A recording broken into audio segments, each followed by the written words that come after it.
Hola queridos amigos, hoy toca en la serie sobre Fulgencio Batista de mi canal YouTube el capítulo referido al golpe del 10 de marzo. Desde ya les aviso que no iré por el camino trillado ni repetiré lo que se viene contando desde siempre y que sale en la mayoría de las fuentes y de los medios. Yo hoy trataré de ofrecerles otros puntos de vista, otras formas de interpretar lo que ocurrió en 1952 en La Habana, para tratar de insuflar un poco de aire fresco, de variedad, de otras perspectivas en este tema y hacer que no sea el camino trillado y más de lo mismo. Cada cual es libre de formar su propia opinión, pero creo que es interesante conocer otras versiones. Yo soy Pedro Enrique Pujals y este es mi canal El Tesoro del Presidente. Aunque la corrupción administrativa fue una práctica común y extendida de todos los gobiernos de la República de Cuba, durante los gobiernos auténticos de Grau y Privo, esta alcanzó cotas nunca vistas. Los hombres que ocupaban las más importantes posiciones en el gobierno se dedicaron a saquear de manera metódica el Tesoro Nacional. A pesar de la inmoralidad administrativa, fueron años de gran prosperidad económica, por el alto precio del azúcar en la posguerra y por la guerra de Corea. Pero los continuos escándalos de corrupción, el aumento de la violencia auspiciada por el gangsterismo, un fenómeno que también alcanzó un auge inusitado durante los gobiernos auténticos, propiciaba un clima de descontento generalizado.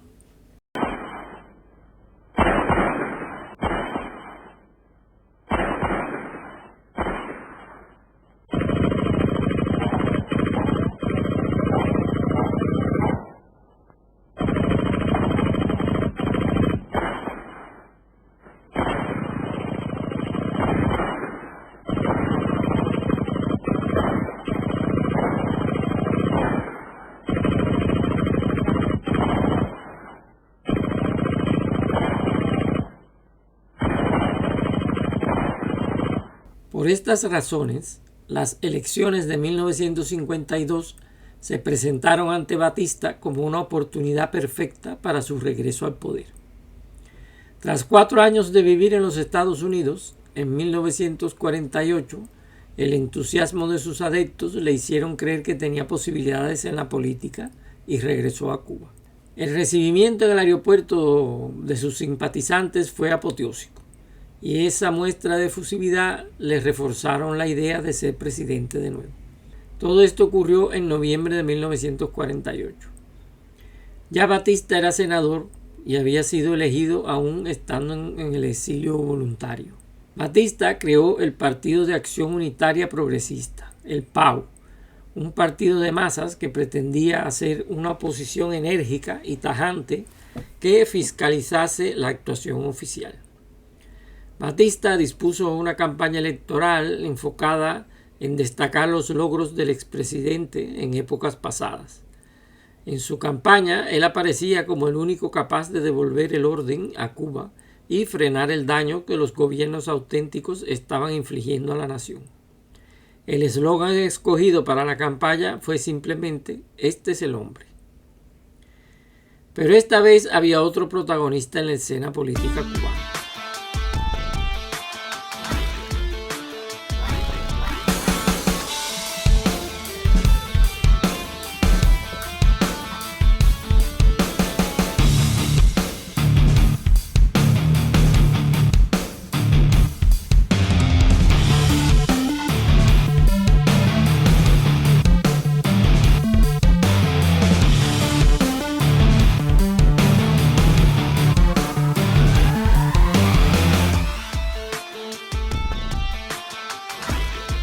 Eduardo Chivas, jefe del Partido Ortodoxo del Pueblo Cubano, una escisión del Partido Auténtico, a consecuencia de los escándalos de corrupción, se presentaba como otro candidato a las elecciones de 1952.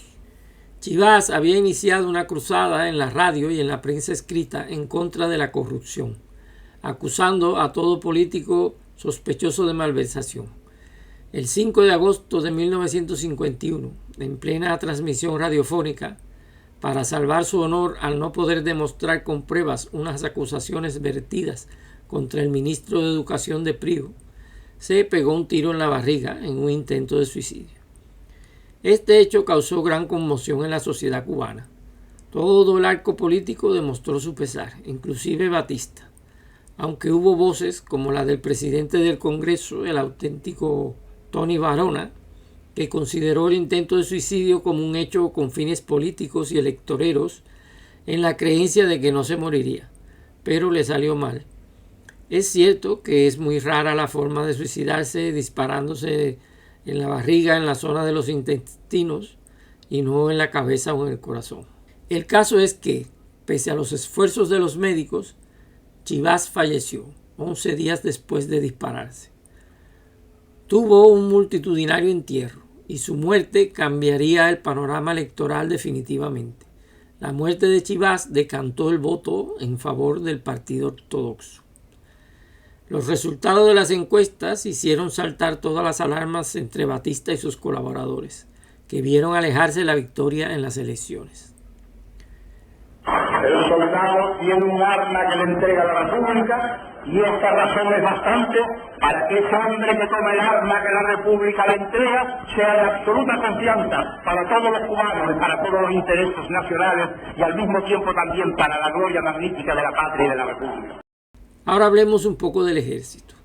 Grau y Prigo, dada la experiencia de 1933, se habían dedicado durante sus mandatos a eliminar del ejército todo lo que oliera a Batista. Centenares de oficiales, clases y alistados, veteranos del 4 de septiembre, fueron retirados o licenciados y nombraron a sus amigos para la alta jefatura, pasando por encima del escalafón. Incluso connotados pistoleros y gánsteres fueron colocados de jefes en el ejército y la policía. Todo esto había creado gran descontento en las Fuerzas Armadas. Batista comenzó a recibir las visitas de militares en activo, de oficiales subalternos y otros que estaban en retiro forzoso, todos urgiendo al general a hacer algo por ellos. Muchos querían sublevarse, pero necesitaban una figura de prestigio para asegurar el triunfo. Hay una teoría que plantea que el golpe de Estado ya estaba decidido, o sea, que iba a haber golpe de Estado con Batista o sin Batista, y que este último aceptó participar para tratar de moderar la acción de los militares ya instalados en el poder. Ya desde antes que regresara Batista, en la isla había planes de golpe entre los oficiales descontentos. Incluso había un plan entre los profesores de la Escuela Superior de Guerra de las Fuerzas Armadas, de ideología ortodoxa, que querían deponer a Prigo y sustituirlo por Chivás. Entonces apareció Batista como la pieza que faltaba en el engranaje del golpe. Batista, quizás recordando su pasado revolucionario, cedió ante estos cantos de sirena. Puede que fuesen sinceros sus afanes depurativos de la sociedad, de arreglar el desbarajuste social y la impunidad de las pandillas. Quizá pensó que la sociedad, harta de los desmanes auténticos, lo recibiría como un salvador nacional y que sería apoyado tanto por los militares como por las clases populares. Su pasado democrático y revolucionario sería la garantía de su acción futura, como antaño. Pero es imposible ocultar el gran componente oportunista, es decir, los militares le brindaban la oportunidad de hacerse con el poder, obviando unos comicios que prometían ser imposibles de ganar para él, y Batista pues se aprovechó de esta oportunidad.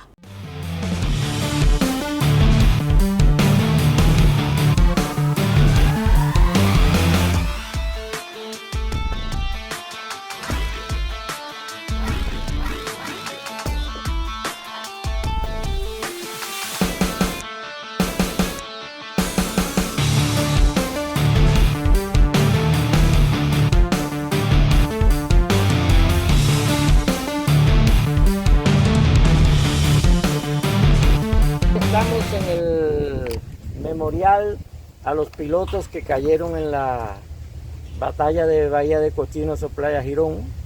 Tenemos aquí un ejemplar del bombardero B-26 bimotor que fue el que se usó por parte de los exiliados en esta batalla. Y aprovecho este marco para presentarles mi libro, Bahía de Cochino, Playa Girón, la batalla.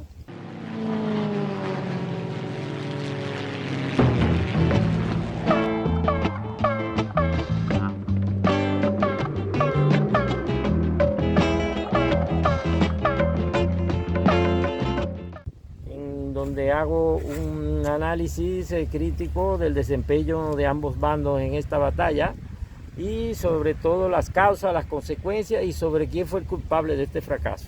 Está a la venta en Amazon y si os interesa el tema se lo recomiendo encarecidamente. En la residencia de Batista, en su finca de Cuquines, se decidió la fecha del 10 de marzo para dar el golpe, por ser domingo y estar los jefes ausentes del campamento de Colombia. Batista partió en la madrugada desde Cuquines, acompañado por varios oficiales en activo y otros que habían sido depurados, y escoltados por varias perseguidoras de la policía que también estaban en el complot. Un oficial complotado que ese día estaba de guardia les franqueó la entrada del campamento militar de Colombia. La caravana llegó al edificio de la jefatura. Allí los policías de Salas Cañizares detuvieron a los oficiales que quedaban sin violencia y se les ofreció la oportunidad de unirse al golpe. El último paso fue despertar a la tropa y explicarles que ante el estado de desgobierno generalizado con Prío, el general Batista tomaba el control de la situación hasta nuevo aviso. Este plan se reprodujo en la cabaña, encabezado por Francisco Tabernilla, que había sido comandante de esta fortaleza por muchos años. Pudo controlarse la aviación y la marina. La única resistencia fue opuesta por la Guardia de Palacio Presidencial, que entabló un tiroteo con una perseguidora de la policía, resultando el encuentro en 3 muertos. La situación militar quedó controlada, y para asegurar, la primera medida del general Batista fue subir el sueldo de todos los oficiales y soldados con gran alegría para ellos. Entonces, Batista se dirigió a la nación para convencerla de la necesidad del golpe.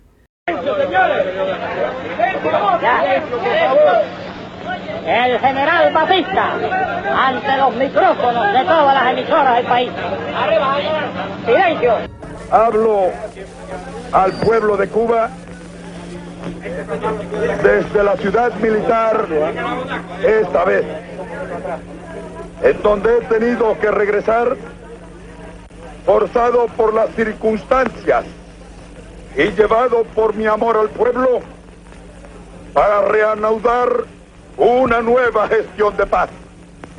Hombro con hombro debemos trabajar por la armonía espiritual de la gran familia cubana y sentirnos todos en esta patria que es de todos, como la quiso Martí, cubanos y hermanos, hombres y mujeres, unidos en el mismo ideal, en la misma esperanza, en las mismas ilusiones, para el progreso y la democracia, la libertad y la justicia. Para ello, apeló a la situación de inseguridad, de miedo, de crímenes políticos y delincuencia y corrupción del gobierno de Prío, como detonadores del golpe. Batista se presentó él y al ejército como la única figura para enmendar los errores de los auténticos y salvaguardar el constitucionalismo en Cuba. También se refirió a un supuesto plan de Prío para dar un golpe en abril, para evitar perder ante los ortodoxos.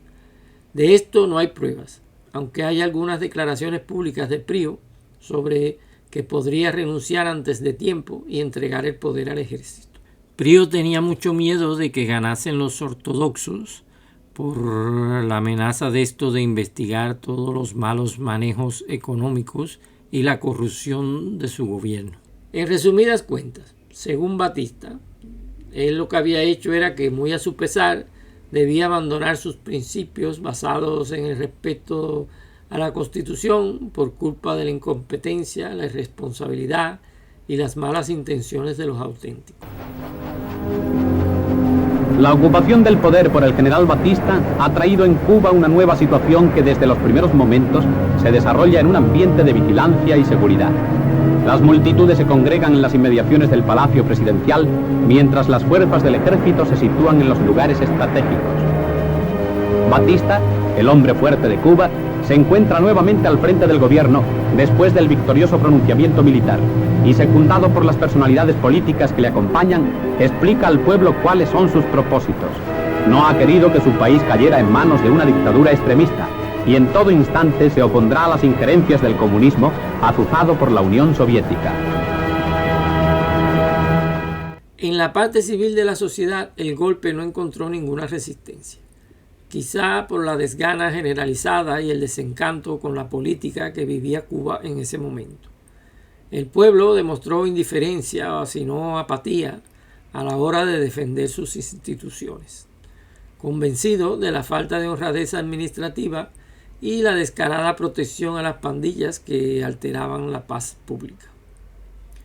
En el plano internacional, la situación había cambiado bastante desde 1944. Ahora, en medio de la Guerra Fría, la Unión Soviética, antigua aliada, y el comunismo eran los enemigos de Occidente. Dado los coqueteos de Batista en el pasado con los comunistas, los Estados Unidos recelaban y demoraron más de 6 meses en reconocer su gobierno, hasta asegurarse de que éste se alineaba a su lado en la lucha contra el totalitarismo comunista. A continuación, Batista realizó un esfuerzo por encaminar hacia la democracia su régimen, nacido de un golpe de Estado. Pero a pesar de este intento de barniz democrático, se suspendió la Constitución del 40, promulgada en el gobierno anterior del propio Batista, y se sustituyó por unos estatutos constitucionales. A pesar de la desgana con que la sociedad cubana se adaptó al golpe del 10 de marzo, poco a poco el partido ortodoxo, que se consideraba desheredado del poder, fue reaccionando y comenzó a criticar fuertemente al régimen de Batista. También en la universidad surgió un movimiento de oposición inspirado en la corriente radical de los años 30, y desde Miami los auténticos, encabezados por Prio, comenzaban a conspirar. Pero todo esto lo desarrollaremos en el próximo vídeo de mi canal, que tengo previsto que comience con el asalto al cuartel Moncada, un hecho que marcó el inicio de la violencia que caracterizó la revolución de Fidel Castro contra Batista en Cuba. Espero que el vídeo de hoy les haya gustado. Si es así, por favor dejadme un like, que esto me ayuda mucho en mi labor de crear contenido. Suscribiros al canal y activar la campana de las notificaciones para que no se pierdan próximas entregas. Hasta luego.